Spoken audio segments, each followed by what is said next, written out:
नमस्कार. सर्वप्रथम आपल्याला सगळ्यांना दीपावलीच्या मंगलमय सणाच्या मनापासून अंतःकरणापासून शुभेच्छा.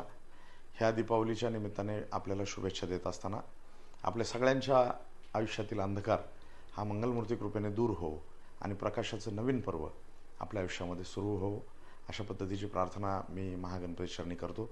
फक्त ही दीपावली साजरी करत असताना ज्या अन्नदात्याच्या कृपेने आपल्या सगळ्यांच्या ताटामध्ये घास येत असतो, त्या अन्नदात्या शेतकऱ्याच्या नावाने आणि आपल्या सीमेचं रक्षण करणाऱ्या सैनिक बांधवांच्या नावाने एक एक दिवा आवर्जून आपण आजच्या दिवशी लावावात, ही विनंती मी आपल्याला करतो.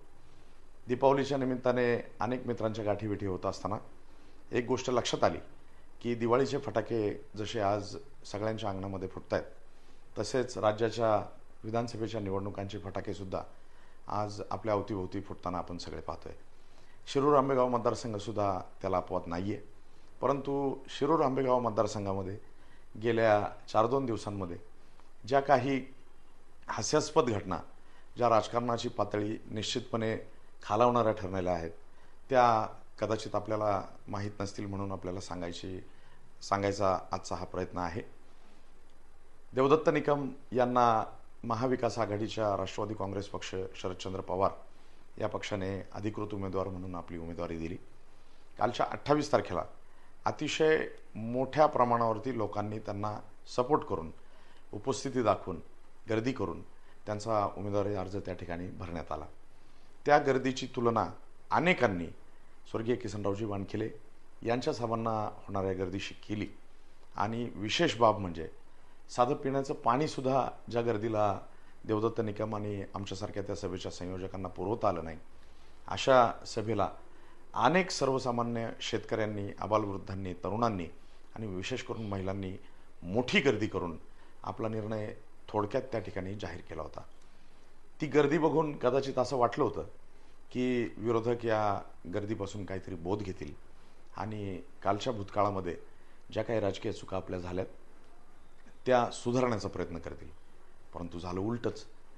त्या चुका सुधारण्याच्या ऐवजी देवदत्त निकम यांचा अर्ज बाद करण्याचा बालिश प्रयत्न त्या ठिकाणी झाला. 2015 साली भीमाशंकर सहकारी साखर कारखान्याच्या संदर्भात माननीय उच्च न्यायालयामध्ये दाखल असलेल्या एका रिट पिटिशनच्या आधारे त्यांचा फॉर्म बाद करण्याचा प्रयत्न करण्यात आला. परंतु सजग असलेल्या निवडणूक आयोगाने आणि निवडणूक निर्णय अधिकाऱ्यांनी श्री देवदत्त निकम यांच्या वकिलांचा युक्तिवाद हा ग्राह्य ठरवला आणि त्यांच्या बाजूने निकाल देत त्यांची उमेदवारी त्या ठिकाणी ग्राह्य ठरवली. अर्थात देवदत्त निकम यांचा फॉर्म बाद करण्याचा प्रयत्न करणं हेच बऱ्याच मतदारांना आणि सर्वसामान्य नागरिकांना पटलं नाही. त्यामुळं वाऱ्याच्या वेगाने ही बातमी परवा दिवशी दुपारी ज्या वेळेला मतदारसंघात पसरली, अनेकांनी फोन करून त्या ठिकाणी काळजी व्यक्त केली की नक्की काय होणार आहे. परंतु संध्याकाळी 5च्या सुमारास ज्या वेळेला देवदत्त निकम यांचा अर्ज वैध ठरल्याचा निर्णय आला, शिरूर आंबेगाव मतदारसंघातल्या गावागावामध्ये दिवाळीपूर्वीच फटाके वाजवून उमेदवारी वैध ठरल्याचा आनंद त्या ठिकाणी व्यक्त करण्यात आला. दुसरी घटना अशी आहे की जी आजपर्यंत शिरूर आंबेगावच्या राजकारणामध्ये गेल्या कमीत कमी 15-20 वर्षात माझ्यासारख्या कार्यकर्त्यांनी तरी कधी पाहिली नाही.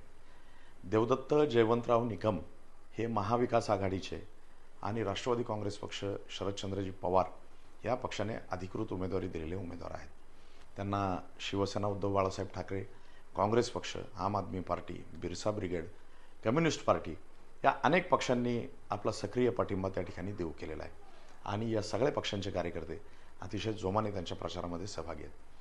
त्याच नावाशी साधर्म्य असलेला श्री देवदत्त शिवाजीराव निकम या नावाचा उमेदवार, त्यांचा अर्ज आम्ही छाननीच्या दिवशी त्या ठिकाणी प्रत्यक्ष पाहिला आणि आम्हाला आश्चर्य वाटलं की ह्या नावाशी साधर्म्य असलेली व्यक्ती ही शिरूर आंबेगाव तालुक्यातल्या नेमक्या कोणत्या गावातील आहे याची चौकशी आम्ही ज्या वेळेला केली, त्यावेळेला त्यांचा पत्ता जरी मनसरमधला दिलेला असला तरी त्यांचं मतदार यादीतलं नाव हे पिंपरी चिंचवडमधल्या पिंपळे निलक या गावातलं असल्याचं आम्हाला काही लोकांकडून समजलं. मग एकाच नावाच्या दुसऱ्या उमेदवाराचा अर्ज भरण्याचा बालिशपणा नेमका कोणाचा आहे याविषयी लोकांमध्ये तर्कवितर्क आणि चर्चा सुरू आहेत. आणि बऱ्याच लोकांचं म्हणणं असं आहे की सध्याच्या विद्यमान सत्ताधाऱ्यांकडून किंवा देवदत्त निकमांच्या विरोधकांकडून हा अशा पद्धतीचा बालिशपणा करण्यात आलेला आहे. शिरूर आंबेगावची जनता ही राजकीयदृष्ट्या खूप सजग आहे, खूप सक्षम आहे आणि विचार करणारी आहे. असल्या बालिश प्रचाराला आणि बालिश प्रकारांना कधीही ती बळी पडणार नाही याचं थोडंसं भान हे विरोधकांनी ठेवलं पाहिजे. आणि कदाचित कुठंतरी असं वाटतंय की आत्मविश्वास गमावल्यामुळं ह्या अशा प्रकारच्या बालिश प्रकारांना उत्तेजन दिलं जात असावं. असो, दिवाळीचा दिवस आहे, आज राजकीय बोलण्याचं जास्त काही कारण नाही. तरीसुद्धा दिवाळीच्या निमित्ताने विरोधकांना सत्ताधाऱ्यांना सुद्धा शुभेच्छा देत असताना अशा पद्धतीचे बालिश प्रकार त्यांनी यापुढच्या भविष्यामध्ये करू नयेत अशी मनोकामना या ठिकाणी व्यक्त करतो, विनंती करतो. आणि पुन्हा एकदा आपल्या सगळ्यांना मनापासून अंतःकरणापासून दिवाळीच्या मंगलमय सणाच्या खूप खूप शुभेच्छा देतो. धन्यवाद.